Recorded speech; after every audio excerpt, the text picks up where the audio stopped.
Hi there, Cosmic Family. My name is Jahliali in this incarnation. Well, today we finally have the entrance of Jupiter in Gemini, already activating this trine with Pluto retrograde in Aquarius that I mentioned several times because I have this tendency to repeat things, but it is important. So something that I mentioned in the video that I did of Jupiter in this position is that this cycle happened from June of 2012 to June of 2013. So if there were important events of that time, that could be connected to this moment because everything astrology works in cycles. On the other hand, we are entering this transit until June of the next year.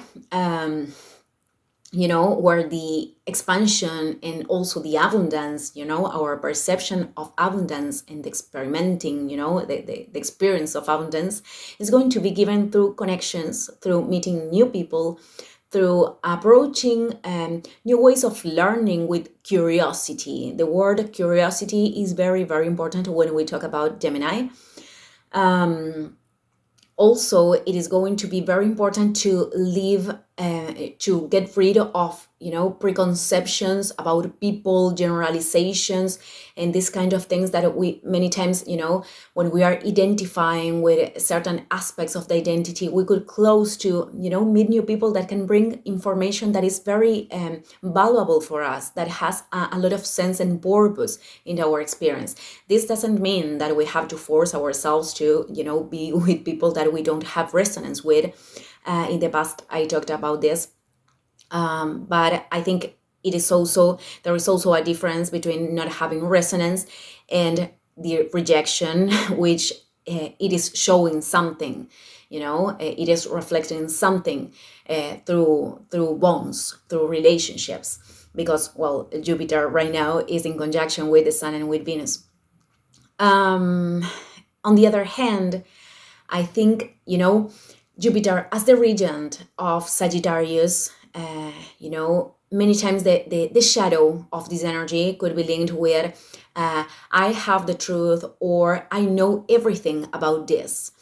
And Jupiter in Gemini is like where, well, there are a lot of perspectives, there are a lot of things that maybe you don't know. So with this, what I'm trying to say is that we could know a lot about something, but it is very important to open ourselves to, to new information that can amplify that knowledge, or even to change our perspective and perceptions of the information we had before.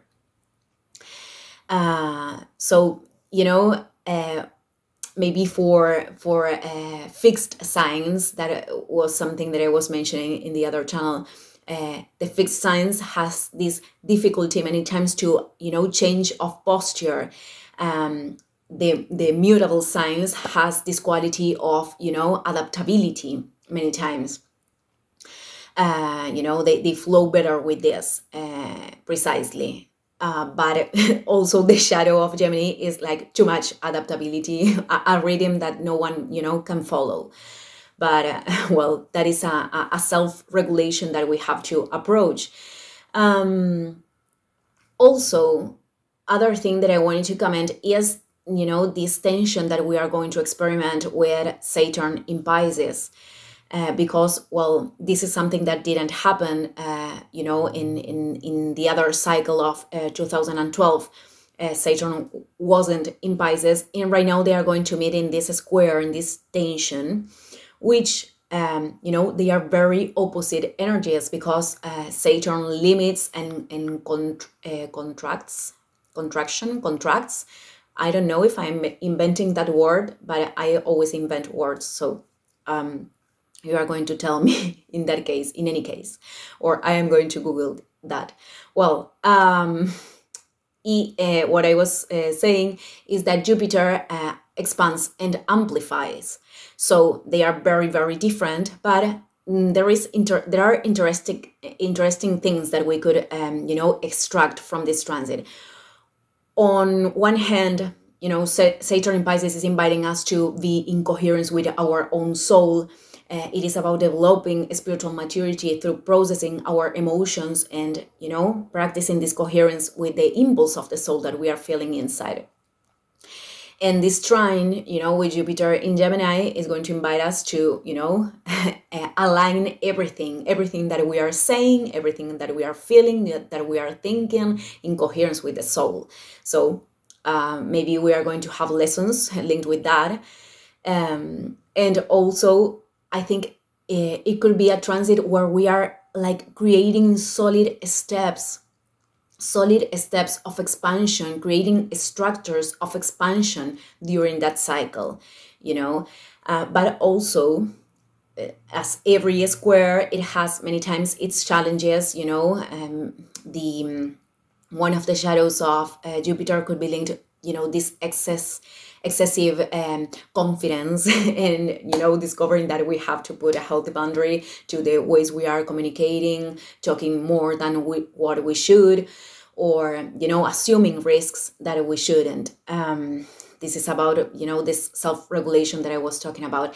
And I think that we are going to gain a new perspective of the educational system. This is like the preview, because when Uranus enters in Gemini, I think that is going to be very, very disruptive by that moment. But other thing that I wanted to say at last, sorry, is that we are going to question a lot of things that were established as truths. Gemini is the sign linked with the rational mind, because its regent is Mercury. So this rationalism that we have inhabited in Occident, very linked with science, I think we are going to question more all of those things, because, for example, we know that science could not have the tools right now, or could not tell that they have the tools right now to verify or to prove that, to prove certain aspects of the energetic planes or the spiritual planes. But this doesn't mean that they don't exist. So I think we are going to question all those things that were established as the truth, to understand that they have a lot another perspectives, and we could make more questions about that as a society. And also, other important thing is to find this balance between the excessive consumption of information and opening ourselves to new perspectives. We're going to have to find a balance between those things, in order to flow with this transit, to not closing ourselves to the gifts that this transit could give us, but also to not fall in the excesses. So, I just wanted to comment this. Thank you, everyone, and see you in the next video. Ciao, ciao.